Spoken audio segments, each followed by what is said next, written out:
I don't know if you learned, if you read, there was like a meme floating around, and it was something like this company saying like, who led the digital transformation? And it was like A, B, C. So A was the CEO, B was the CTO, and C was COVID. So, and it's something like people are seeing the urgency. Yeah. So, and it is, we're talking about digital transformation for how long, and people are not ready.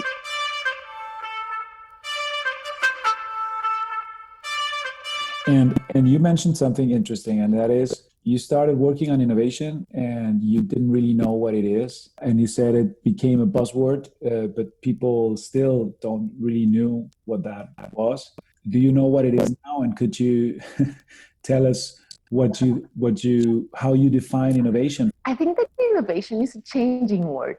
I think it always changes, and it changes in the context that you are, or in the time of the world, I don't know, the time in history.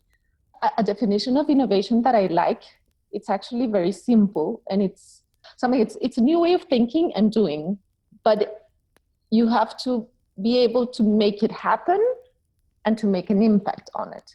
Otherwise, it's not innovation. If you don't have like those two words of being feasible and having a positive impact, or it could have a negative impact, of course, but having impact, it's not innovation. It's just creativity, probably. You would say it has to have those two components, a new way of thinking and also a new way of acting, and it needs to be tangible. Mm-hmm. It needs to become something, right?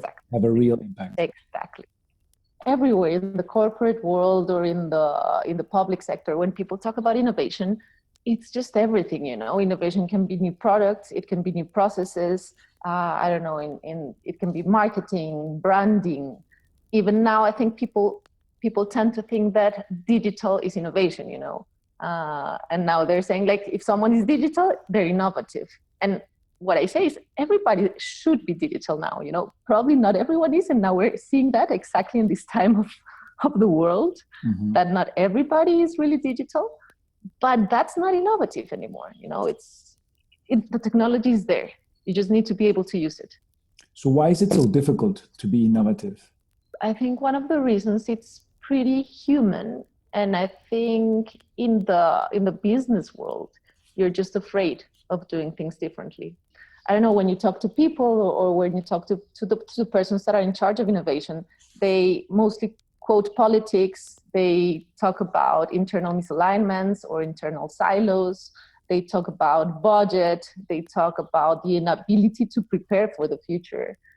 But I think that it's mostly fear, and fear of the persons that also like the leaders of the companies. And I'm not talking in a bad way of fear, but I think just that the company gets attached to what they've always done, and they're successful. If we're talking about a big company, or I don't know, they've been for over 50 years working, they're successful by doing something. And when you talk about innovation, they have no idea if they're going to be successful. Innovation is a bit of a leap of faith.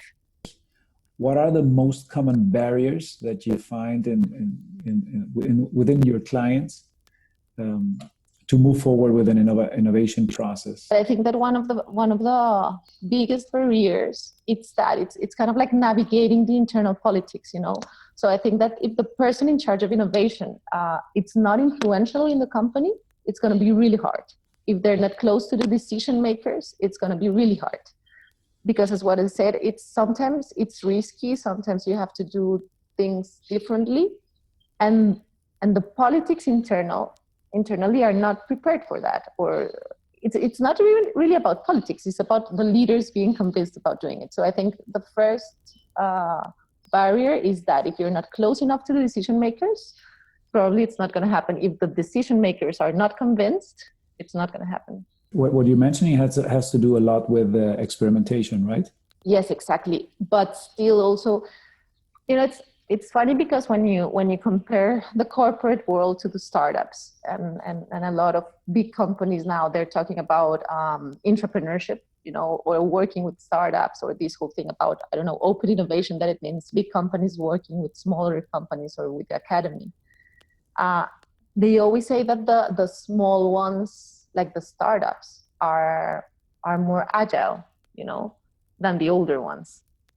And I think it has to do with experimentation as well, because if you're small, and again with fear, you know, you don't have so much to lose, you know, and you don't have so much politics, and you don't have all these policies and processes in place, and you can just start doing, you know, because they still, when you talk with companies about experimentation, they still want to create the perfect project. You know, it's difficult to move away from the perfect project. They always want to do the perfect project, and they don't know how to start really small.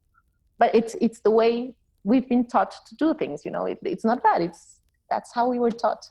Could you share with us a successful case of innovation? For me, it's a successful innovation project, and it's not related at all with technology or digital or something. And it's really human, because this project, the goal of the project was to improve children's commuting to school in low-income neighborhoods in Bogota. And we're talking about probably more than half of the population of Bogota are these children that live in poor neighborhoods that go to public schools, and these kids have to walk to school. So this project, what this project wanted to do was improve the experience of commuting. And in the way of improving this experience, we talked about two different things that are important for children, and it was learning and it was play. So what we there tried to do was to create some caravans where the children were not just walking together, but were all the time interacting with each other with games, and they were learning at the same time. So for me, this was successful because you changed the experience of commuting to school. You know, it wasn't anymore one kid on their own sometimes, or with their mother or father if they can go with them, but it's not usual. Many of them go on their own, and they're very small. So you changed this experience that it wasn't a good one. It was boring. It was sometimes dangerous, to an experience of, 10, 15 kids walking together. I read from Seth Godin a couple of months ago, and he said something like, "Don't tell me about what you invented. Tell me about what you've changed. No, tell me about who you've changed."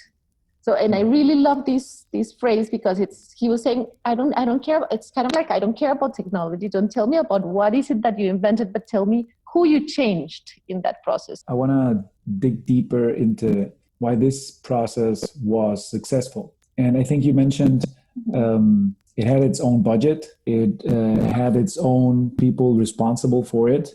And you started small. I think in the team as well, in an innovation team, you always need to have like a proper balance of personalities. Because sometimes when we think about innovation, we think about the creative person. And we tend to think that innovation is about those kind of like crazy people in the organization and all that. And yes, that's great for the ideas.